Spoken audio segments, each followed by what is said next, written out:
Olá, meu nome é Isabelle, sou aluna do curso de Ciências Biológicas e hoje eu vim falar sobre o vírus e a sua relação com as células. Nesse slide será falado as características gerais dos vírus, a sua estrutura, a sua classificação, como ocorre a penetração do vírus na célula e o seu ciclo reprodutivo, bacteriófago e o retrovírus. De início, iremos falar das suas características gerais. Primeiro, os vírus são seres acelulares, ou seja, eles não possuem células. Daí surge a pergunta, O que é um vírus, então? Bom, o vírus nada mais é do que uma cápsula de proteínas, e dentro dessa cápsula de proteína está o material genético do vírus, que é o ácido nucleico. Lembrando que o material genético do vírus pode ser DNA, RNA ou ambos, pois existe um vírus que tem tanto DNA quanto RNA, que é o caso do citomegalovírus. Bom, e se o vírus ele não tem célula, ele também não possui metabolismo próprio, pois ele não tem as enzimas, as organelas e estruturas necessárias para fazer o metabolismo. E se ele não tem metabolismo próprio, para que ele possa se multiplicar, ele necessita entrar em uma célula. E por isso ele é chamado de parasita intracelular obrigatório. Para um vírus se multiplicar, ele precisa entrar em uma célula, que é chamada de célula hospedeira. Dentro dessa célula, ele utiliza a maquinaria da célula hospedeira para conseguir se multiplicar e assim poder sair e infectar outras células com seu material genético.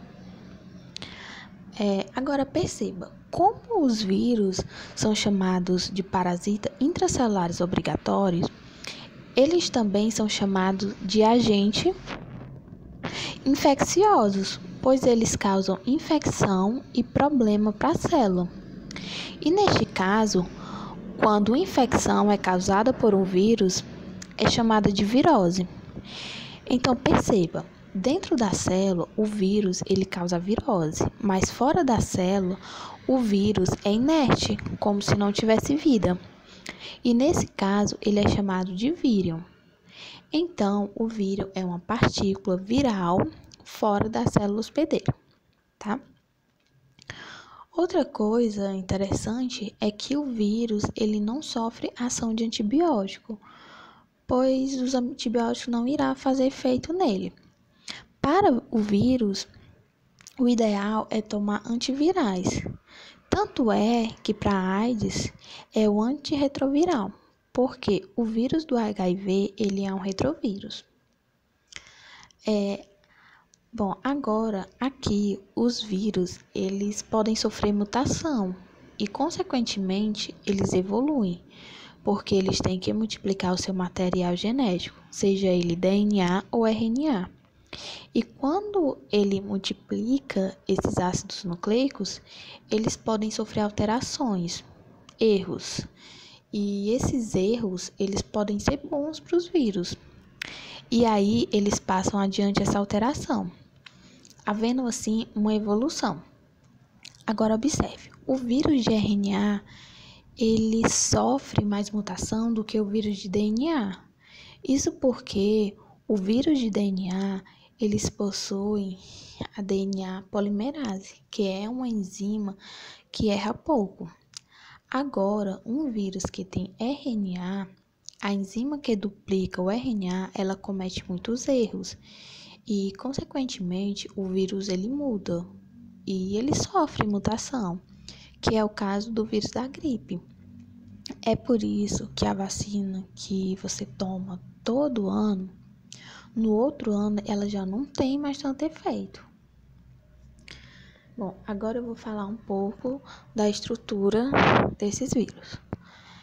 Como foi falado, o vírus ele nada mais é do que proteína, e dentro de uma cápsula de proteína tem o seu material genético. Então, vamos observar a imagem. Aqui está um vírus da gripe. Esse é um vírus que tem envelope, que é essa parte em azul. Mas lembrando que nem todo vírus possui envelope. Em alguns podem vir só essa parte amarela e o material genético. E que nesse caso, essa parte amarela de bolinha é chamada de capsídeo.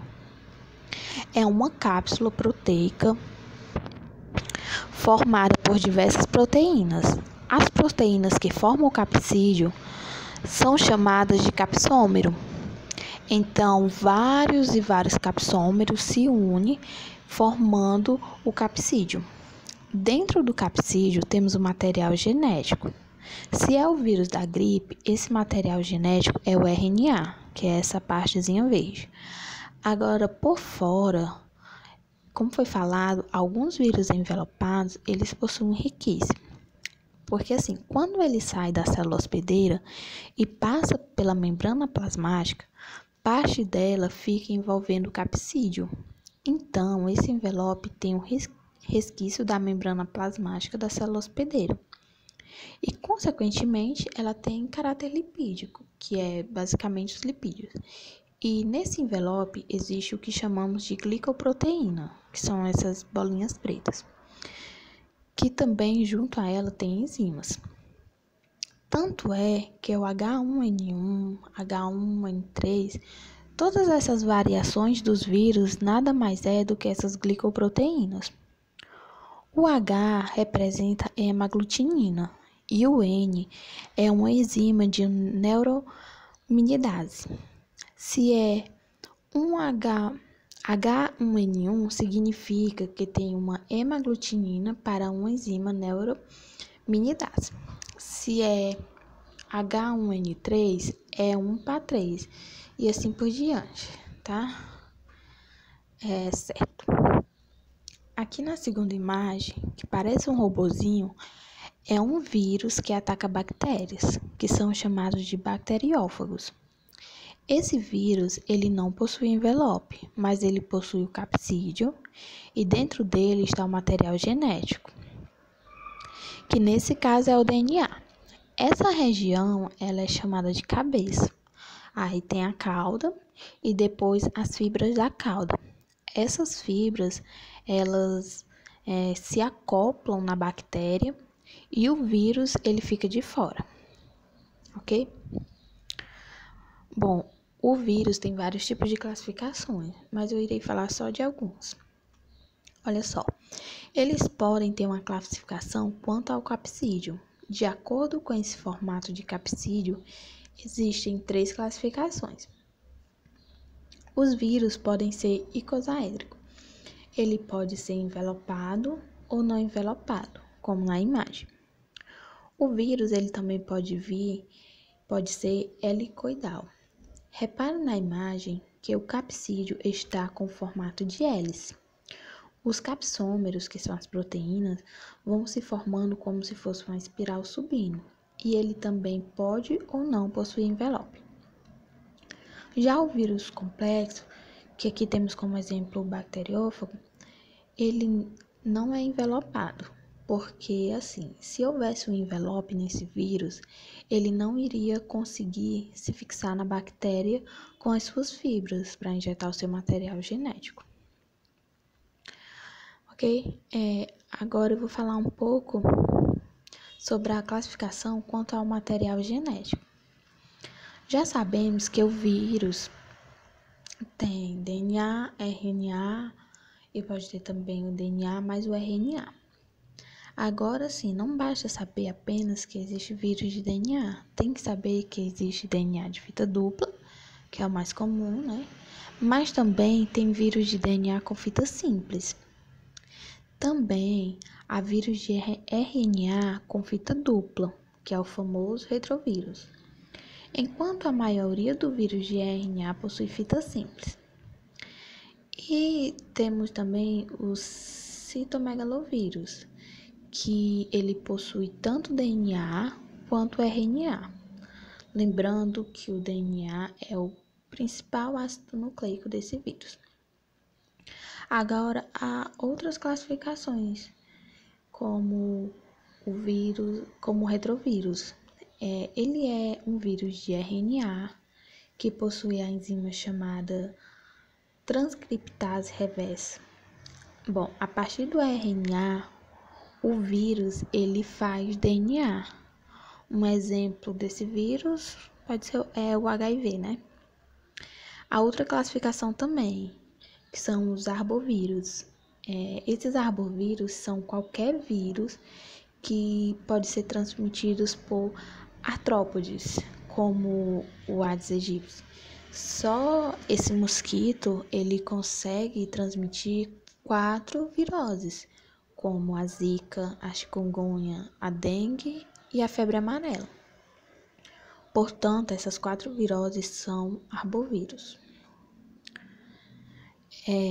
Agora eu irei falar um pouco sobre as estratégias do vírus para penetrar nas células. Basicamente, existem 3, que é a injeção, fusão do envelope e a endocitose. Mas antes de falar disso, olha só que interessante, os vírus, eles são altamente específicos. Portanto, o vírus que tem afinidade com uma célula, ele não irá atrás de outra, pois os Hs e os Ns, né, como foi falado, nos vírus, eles são específicos para outras proteínas, outros receptores nas células hospedeiras. Então, há um reconhecimento. Bom, agora sim,